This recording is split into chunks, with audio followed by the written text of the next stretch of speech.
वंदनीय संत समाज, धर्मप्रिय बंधुओं एवं श्रद्धा मूर्ति देवियों,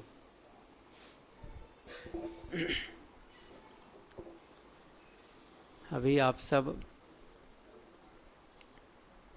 संत श्री शीलेंद्र साहिब जी के विचार सुन रहे थे।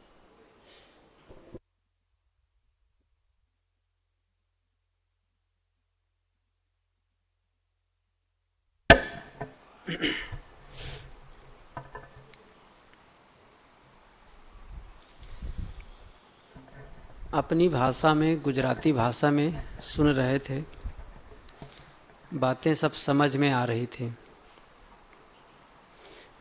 मैं आप लोगों के बीच हिंदी में बोलूँगा। कुछ बातें समझने में कठिन हो सकती हैं, लेकिन प्रवचन ही कठिन होता है समझने में। सिनेमा कठिन नहीं होता है। टीवी में जो सिनेमा देखते हिंदी में ही आता है, लेकिन उसको सब समझ लेते हैं। प्रवचन के लिए कहते हैं कि समझ में बात नहीं आती है। समझ में तो सब आता है। जितनी बातें काम की हैं वे सारी बातें समझ में आती ही नहीं हैं, आ चुकी हैं। क्या यहाँ जितने लोग बैठे हैं पहली बार सत्संग में बैठे हैं? अनेकों बार सत्संग कर चुके हैं। गुरुदेव जी के विचार, संतों के विचार सुन चुके हैं, और जो बातें सत्संग में जानना चाहिए वे सारी बातें जान चुके हैं। न जानने का दोष नहीं है, दोष है न करने का। क्या जो करने योग्य काम है नहीं जानते हैं? कौन नहीं जानता है? सब जानते हैं। और जिसे त्यागना है, जिसे छोड़ना है, उसे नहीं जानते हैं? कौन नहीं जानता है? सब जानते हैं। लेकिन करने योग्य काम करते नहीं, और जो नहीं करना चाहिए उसे त्यागते नहीं। यहीं पर आदमी हार जाता है, और यही दुख का कारण भी है, और यही अधार्मिक होने का लक्षण भी है। दो बातें हैं, एक होना धार्मिक होना और दूसरा है अधार्मिक होना। धार्मिक होना हम लोग समझते हैं, गुरु से दीक्षा ले लिए, कंठी पहन लिए, माला पहन लिए, कपड़ा बदल लिए, धार्मिक हो गए। ऐसा नहीं होता है धार्मिक का लक्षण। धार्मिकता का लक्षण है जो अपने आप को गलत से बचा ले। जो गलत से नहीं बचाए हों, भले ही साधु का वेश पहना हो, भले ही भगत हो गया हो, वो धर्म धार्मिक कैसा नहीं है।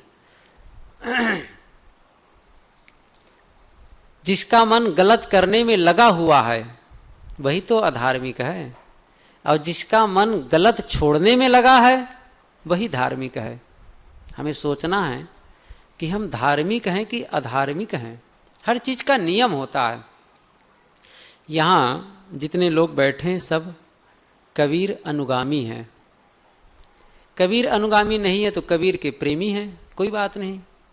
कबीर के मत में विधिवत दीक्षा नहीं लिए हैं, लेकिन कबीर के विचारों को सब पसंद करते हैं। भला किसको पसंद नहीं कबीर के विचार? कबीर के विचार सबको पसंद हैं, लेकिन कबीर के विचार अनुगामी होना अलग है और कबीर के विचारों से अवगत होना बिल्कुल अलग बात है। बहुत लोग हैं जो कबीर पंथी हैं, राम कबीर कहो चाहे यूं ही कबीर पंथी कहो, लेकिन कबीर क्या कहते थे हमारे जीवन के लिए इनसे बिल्कुल अनभिज्ञ हैं।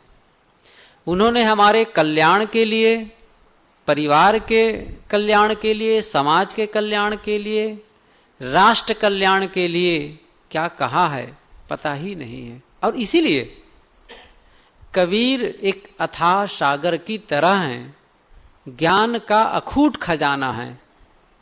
कबीर की वाणियों को न पढ़ के, उनके विचारों को न जानने के नाते आदमी अन्य जगह भटकता है। भला जिसको समुद्र मिल गया हो, जिसको अथाह जल मिल गया हो, जिसके आंगन में नदी बहती हो, भला वो पात्र लेकर के, डोल लेकर के दूसरे के घर में जाएगा, भैया पानी दे दो कह के? अरे यूं ही पानी भरा हुआ है। जैसे कोई राजा हजारों नहीं लाखों लाखों को भोजन कराता है, लेकिन उसका दिमाग विचलित हो गया, तो जो उकेरा में जाकर के दाना चूग रहा है, क्यों? भूख लगी है समझ के। अब भला बताओ, जो हजारों लाखों को खिलाता है, उकेड़ा में जाकर के, घूर में जाकर के दाना बिने, उसको कौन, कैसे लोग कहेंगे कैसा हो गया है भाई ये? वही बात है। अथाह खजाना कबीर के विचारों में है, ज्ञान का भंडार है। उस ज्ञान को न जानने के नाते, उसका आचरण न करने के नाते, उसको न समझने के नाते, हम अनेक उन जगहों में जाकर के जहां केवल प्रपंच है, केवल लोगों को भटकाने वाला है, ऐसे भटकाने वाले मार्गों में जाकर के सिर पटकते हैं। क्यों? यही ना, हमको धन चाहिए, हमको पुत्र चाहिए, हमारे पाप कट जाएं, और इसके लिए वो आशीर्वाद देने के लिए गद्दी सजाकर बैठे हैं।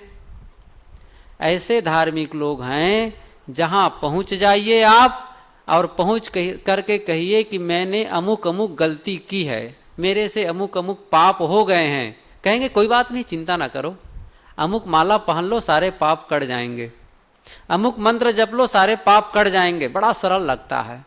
कबीर साहब कहते नहीं, पाप नहीं कटेंगे, पाप छोड़ेंगे, गलत कर्म छोड़ेंगे तब पाप कटेंगे। बड़ा कठिन लगता है, पाप छोड़ना कठिन लगता है। पाप करते रहें, धार्मिक भी कहला जाएं, लोग हमको कहें कि बड़े धार्मिक हैं, और हमारे पाप कटते भी जाएं। कबीर साहब जी सस्ता नुस्खा नहीं देते हैं, वो मीठी गोली नहीं देते हैं, शुगर कोटेड गोली नहीं देते, सीधा कुनैन। और एक बार कहीं खा लिए तो सारा ज्वर, सारा ताप खत्म हो जाता है। और उसको खाते रहिए, ताप खत्म नहीं होता है, क्योंकि ऊपर ऊपर की औषधि है, ऊपर ऊपर से काम नहीं चलेगा। कबीर के विचार हैं, जहां से पाप हो रहे हैं उस जगह को खोद देना, उसकी जड़ को निकाल करके फेंक देना, ताकि पुनः पाप न होने पावे। ये कबीर के विचार हैं। कोई पाप करता भी रहे और कहे कि क्षमा हो जाएगा, कृपा हो जाएगी गुरु महाराज की, नहीं हो सकते हैं। और यही हम सब चाहते हैं, और इसी के लिए अलग जाकर के भटकते हैं। कबीर को कहाँ समझ पाते हैं? कबीर को जिस दिन समझ लेंगे, हम मगन हो जाएंगे, पूरा जीवन आनंद से भर जाएगा। उनके विचारों का कहीं हम पालन करने लग गए, बहुत, मैं कहा ना, उनके विचार आदमी के, मनुष्य के हर पहल को छूता है। ऐसा कोई व्यवहार नहीं बचता हमारा जो कबीर के विचारों से अछूता रह जाए। पूरा, चाहे हमारा व्यवहार पक्ष हो, चाहे परमार्थ पक्ष हो, चाहे हमारी सामाजिक पक्ष हो, चाहे पारिवारिक पक्ष हो, चाहे राजनीतिक पक्ष हो, चाहे आर्थिक पक्ष हो, किसी भी पक्ष को छोड़ते नहीं है कबीर साहब जी। चाहे बोलने की बात करते हो, चाहे कहने की बात कहते हो, कबीर की वाणियों में बहुत ऊंची बातें हैं और बहुत सरल बातें भी हैं। ये दोनों बातें हैं। केवल आत्मा और केवल कबीर साहब जी आत्मा और परमात्मा की ही व्याख्या नहीं करते हैं, केवल दर्शन की ऊंची बातों को ही नहीं कहते हैं, बल्कि मनुष्य को कैसे बोलना चाहिए, इन बातों पर भी उनके विचार हैं। नहीं बताए? वाणी ऐसी बोलिए मन का आपा खोए, औरन को शीतल करे आपु ही शीतल होए। मधुर वचन है औषधि, कटुक वचन है तीर, श्रवण द्वार होए संचरे, सालय सकल शरीर। कैसे बोलना चाहिए ये बातें, कैसे पति और पत्नी के साथ रहना चाहिए, भाई भाई के साथ कैसे रहना चाहिए, कैसे बर्ताव करना चाहिए, सारी बातों का ज्ञान है। मैं कहा ना, सारी समस्याओं का समाधान है। यदि उनके विचारों को पढ़ते हैं तो हमारी ऐसी कोई समस्या नहीं बचती है जिसका समाधान न हो सके। लेकिन दुर्भाग्य, हम केवल कबीर की पूजा करके तरना चाहते हैं। कबीर का मंदिर बना देंगे, कबीर की मूर्ति बना लेंगे, आरती उतार लेंगे, बस हो गया कल्याण। क्या ऐसा कहा है कबीर ने? कबीर ने कहीं पर कहा है कि मेरा मंदिर बनाओ, मेरी पूजा करो? कोई कहे तो बता दीजिए मुझे, मैं आज से मानने लग जाऊं। मैंने कबीर की वाणी पढ़ी है, आप लोग भी पढ़े हैं, लेकिन कोई ऐसी पंक्ति आई हो जिसमें कबीर साहब ने कहा हो कि मेरी मंदिर बनाओ और मेरी मूर्ति बना करके मेरी पूजा करो, ऐसी कहीं बात आई हो तो बताएं, आज से मानने लग जाएं। नहीं कहते हैं। उन्होंने अवश्य कहा है कि जैसी कहे करे पुनित वैसी राग द्वेष निर्वारे, तामे घटे बढ़े रतियो नहीं, यही विधि आप समारे। उन्होंने ये कहा है कि सकलो दुर्मति दूर करूं, अच्छा जन्म बनाओ, काग गौन गति छाड़ के हंस गौन चली आओ। कहां कबीर सोई जन मेरा, जो घर की रार निवेरे, जो घर के झगड़ा को समाप्त कर दे, वही मेरा अनुगामी है। कबीर साहब जी कहते हैं, कबीर हम सबते बुरे हमते भल सब कोय, जिन ऐसा करी जानिया मीत हमारा सोए। मैं पूछूं आप लोगों से, आप लोग कबीरपंथी हैं? कि हाँ हाँ हम कबीरपंथी हैं। क्या प्रमाण है? तो तुरंत निकालेंगे माला कि देखो हम दीक्षा लिए हैं। कबीर साहब जी तो नहीं, उसको अंदर रखिए, मैं बताता हूं कबीर अनुगामी कौन है। सदगुरु कबीर कहते हैं, कहाँ ही कबीर सोई जन मेरा, जो घर की रार निवेरे, भीतर के झगड़ा को जो निपटा लेता है वही मेरा अनुगामी है। मैं दूसरी साखी में उनकी कही, कबीर हम सबते बुरे हमते भल सब कोय, जिन ऐसा करी जानिया मीत हमारा सोए। हमारा मित्र कौन है? जो समझता है कि संसार में सब अच्छे हैं, यदि खराब है, यदि कोई गलत है तो मैं खुद हूं। कबीर, फिर से सुन लीजिए, ये साखी कई बार सुने, कबीर हम सबते बुरे हमते भल सब कोय। लेकिन हमारी दशा क्या है?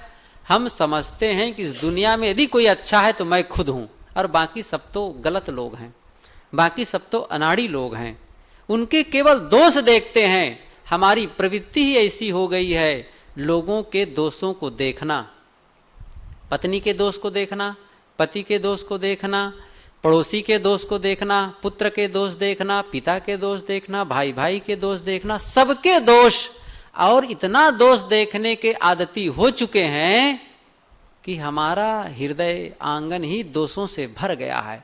कल्पना करें, सुबह एक आदमी उठे और उठ करके हर घर, सब घरों में जाकर के थोड़ी थोड़ी गंदगी बटोर के ले आए, इकट्ठा करके ले आए, एक एक टोकरी गंदगी अपने आंगन में रखता जाए, घर में रखता जाए। शाम तक घर की क्या दशा होगी? पूरा घर गंदगी से भर जाएगा। एक दूसरा आदमी उठा और सुबह फूलों के बागों में गया, सुंदर सुंदर फूल चुन करके लाया, अगरबत्ती लगाया, सेंट छिड़क दिया, सुगंधित पदार्थ रख दिया। उस घर की क्या दशा होगी? सुगंधि से भर जाएगी। हम अपने लिए सोचें, हम अपने हृदय आंगन को दुर्गंधि से भर रहे हैं कि सुगंधि से भर रहे हैं? दूसरे के दोषों को देखना, निरंतर देखते रहना, ये क्या है? दुर्गंधि से भरना है। दोष देख रहे हैं तो दुर्गंधि है, और अच्छाइयों को ग्रहण कर रहे हैं, इसका मतलब सुगंधि है। हम दुर्गंधि भर देख करके, गलत देख करके, दोषों को देख करके हम अपने आंगन को एकदम दोषों से पूरा कर लिए हैं। प्रकृति का विधान क्या है? प्रकृति का विधान है कि पहले अपने को देखो। कबीर का विधान, कबीर ने यही कहा है कि बुरा जो देखन मैं चला, बुरा न मिलिया कोय, जो दिल ढूंढा आपना, मुझसा बुरा न कोय। ये कबीर के वचन है। कहाँ हम समझ पाते हैं दूसरे के? प्रकृति क्या है? आप लोग मेरी ओर देखिए, उंगली उठाते हैं कि अमुक में अमुक अमुक गलती है। किसी भी आदमी कहेंगे देखो अमुक गलती है, लेकिन एक उंगली सामने वाले की ओर जाती है और 3 उंगलियां पहले हृदय की ओर दिखाती हैं। पहले 3 बार अपने हृदय को टटोलो, तब सामने वाले को उंगली उठाओ।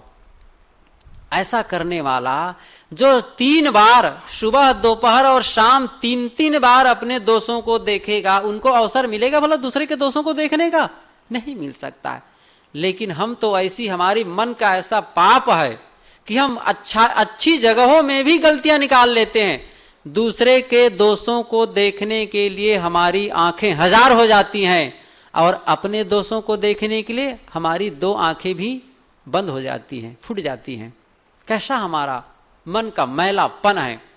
सबके अच्छे लोगों में भी हम गलत देखते हैं, इसी को असूया। योग दर्शन में इस भावना को असूया कहा है। सद्गुण संपन्न लोगों में जो पहुंचे हुए अच्छे लोग हैं, संत है, उनमें भी दोष देखने लग जाते हैं। अरे हाँ ठीक है, हमने देख लिया है, कहते हैं, बोलते अच्छा है, ठीक है, अरे हाँ ठीक है, वो संत समझ रहे हैं, सब हम सब जानते हैं। अरे दूसरों को क्यों समझते हो, अपने को समझ लो पहले। अपने को समझ लेना, उसके बाद दूसरों के लिए प्रयास करना। और जो अपने को समझ लेता है वो दूसरों के लिए प्रयास नहीं करता है। एक उदाहरण याद आ गया। एक आश्रम, गुरु शिष्य कई रहते थे। ते गुरु जी को एक डंडा मिल गया, लाठी, सोंटा। वो बड़ा चमत्कारी डंडा था। क्या था कि जिधर वो डंडा घुमा देता वो उस आदमी के सारे दोष दिखने लगते। एक सोंटा था, बस उधर कर दिया, बस सारे दोष कुछ दिखने लगे। उन्होंने, गुरु ने उस डंडे को शिष्य को दे दिया। अब तो शिष्य का काम ही यही हो गया। गुरु जी के दर्शन के लिए आश्रम में जो भक्त आते बस उधर डंडा घुमा देता। अब भक्त के जाने के बाद शिष्य गुरु जी से कहा करते, गुरु जी अरे जो अभी भगत आए थे ना, उनमें अमुक अमुक दोष हैं। बस यही रोज का काम उसका हो गया। जो भक्त आता बस उसके सामने डंडा घुमा देता और उसके दोष जान लेता और गुरु जी के सामने रोज कहा करता। एक दिन गजब हो गया, जो नहीं करना चाहिए वह कर दिया शिष्य। क्या? गुरु जी की ओर ही डंडा घुमा दिया। कितना मतलब, गुरु की ओर तो डंडा नहीं घुमाना चाहिए, लेकिन वो ऐसा ही कर दिया, गुरु जी की ओर डंडा घुमा दिया। अब गुरु जी के अंदर भी कुछ बातें रह गई थी। कहा, गुरु जी आपके अंदर भी अमुक अमुक गलतियां हैं, ऐसे ऐसे दोष हैं। उन्होंने कहा, बेटा जरूर, मैं साधना पथ में चल रहा हूं, निश्चित है मेरे में कुछ दोष हो सकते हैं और मैं उन दोषों को निकालने के लिए प्रयासरत हूं। लेकिन जरा तू यह तो बता, कभी अपनी ओर डंडा घुमाया है कि नहीं घुमाया है? अपनी ओर लाठी को इशारा किया, दिखाया है कि नहीं दिखाया है? कहे, गुरु जी कभी नहीं किया है। जरा करके तो देख, जरा घुमा दो डंडा अपनी ओर। जब शिष्य अपनी ओर डंडा घुमाता है, छोटा घुमाता है, तब लगता है कि पूरा भंगार भरा है। औरों में तो छोटे छोटे दाग थे और उसके अंदर तो पूरा काला काला दाग पुता हुआ है। कैसा जीवन है?